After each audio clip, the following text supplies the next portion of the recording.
Welcome to Channel 3 News.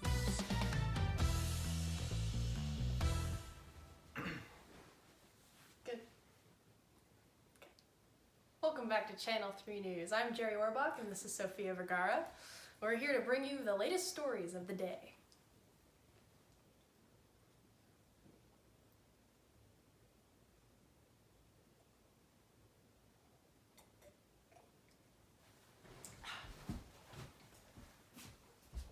In Toronto, a school teacher is experiencing unexpected difficulty when his precious cows that he raised from birth have been going missing. Local law enforcement states that they can't find any signs of foul play, so the cows might just be escaping themselves. Nonetheless, Toronto residents are advised to keep their eyes open and to let them know of any suspicious activity. Sophia? What was that, sorry? News. Oh, so what's my name? Sofia Vergara? Yeah. And what's your name? Joey Orbach. Jerry Orbach. I don't know who that is. Jerry. I just remember the name. Jerry. The other day, this dog was walking on my road, like, the audacity. And I hit him. And now, from the Pacific Northwest region. There is rain. It's hitting on the floor. Oh, yeah. We really have nice things. So, precipitation is expected to continue. Arizona, a Major League Baseball coach was found guilty of killing 3 of his neighbors with a pogo stick. Reposed. So, do we have any information on how he used the pogo stick for these terrible actions? No, we don't. So, unfortunately, we're just gonna have to guess. It's just water, right? Probably. It's not like we caught it on video or anything. No, on the floor, Oh, it's on the floor. Yeah. Not bad. Oh. If it were me, I would have definitely just curb stomped him while hopping on the pogo stick, but I mean, that is the generally accepted story that he must have Okay. done that, yeah. also in the Northwest, there's gonna be snow for like a day instead of rain. That counts as precipitation now, so your original statement is actually true. Okay. Well, this time it's gonna be frozen, folks. Hopefully we can get back to you with the Yeah, well, hard facts. yes. We should make a video and then have that video be something we show and we talk about it. Like we say, oh, and recently captured in the neighborhood was something happening and it's like how Yeah. Just shout it out when you think of it. Also, there's a trail of water over there that you left on your way over That's sick. The Macy's in the Cascade Mall is closing, and so did Johnny Carino's. Apparently, there was it was owned by the mob. Macy's, that is. Johnny Carino's just wasn't making enough money.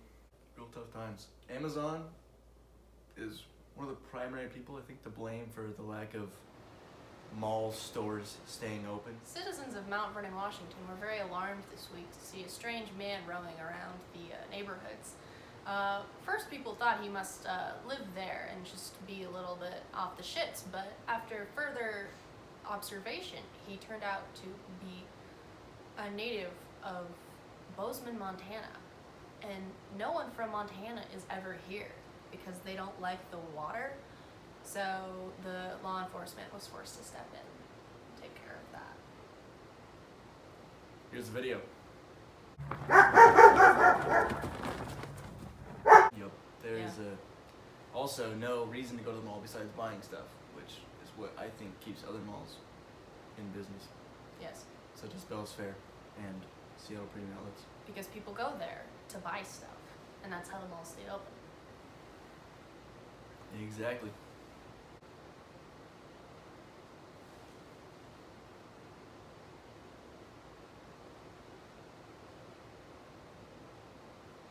Next, we're going to have a guest star, Steve Carell, present a new and upcoming product for you. Sofia Vergara here with Steve Carell, and today he's going to be reviewing this toaster for us. That's right, folks. I'm Steve Carell. You might know me from Parks and Rec and the TV show Friends.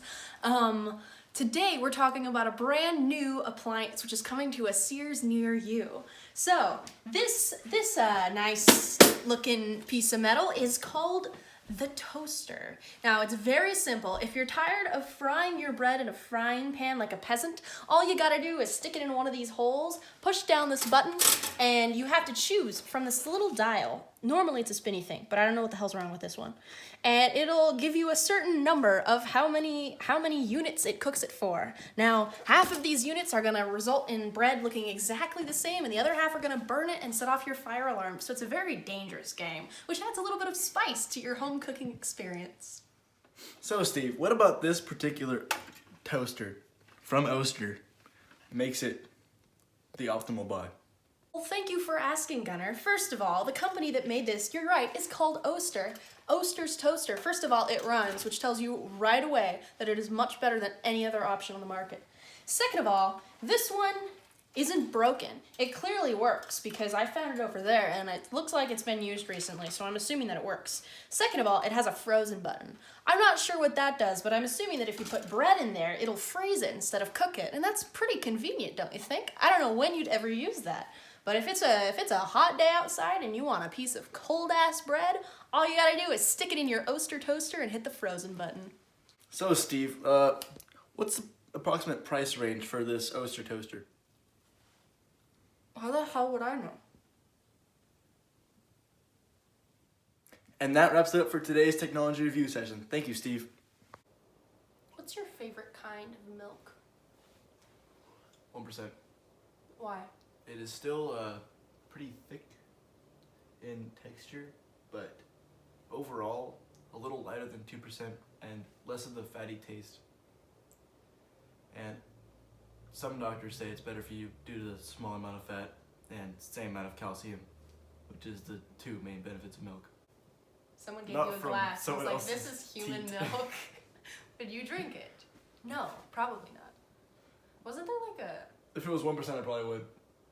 Okay. This segment has been brought to you by Washington State Dairy Farmers and Les Schwab Tires.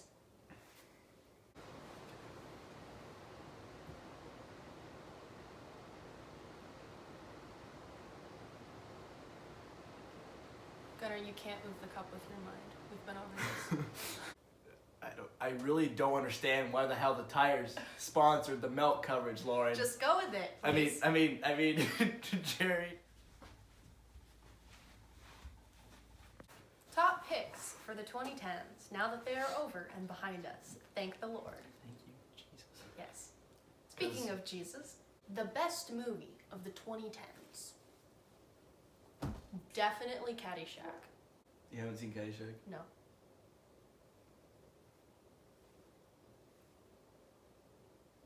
Another notable mention, Megamind. That's a good movie. Okay. You haven't seen Caddyshack? That's... Oh. Okay, first off, how could you rate it best movie? Second off, this needs to change, like, ASAP. I think it's on Netflix. Okay. The membership's exclusive. You think I'd join this crummy snobatorium? The help is outrageous. The madness is contagious. Worst song of the 2010s. Was Rebecca Black's Friday from the 2010s? I don't think it's bad. I wouldn't call it bad because I still think it's about the Kennedy assassination. So, like, if that were debunked, though, then I would think it was the worst Wait, song. Rebecca Black's Is Friday. about the John F. Kennedy assassination. I used Tide detergent in a locker room during a swim meet to turn basically the entire locker room into a slip and slide, and the meet was delayed by 30 minutes, and there were multiple injuries. I want to know your opinion, though. Yeah.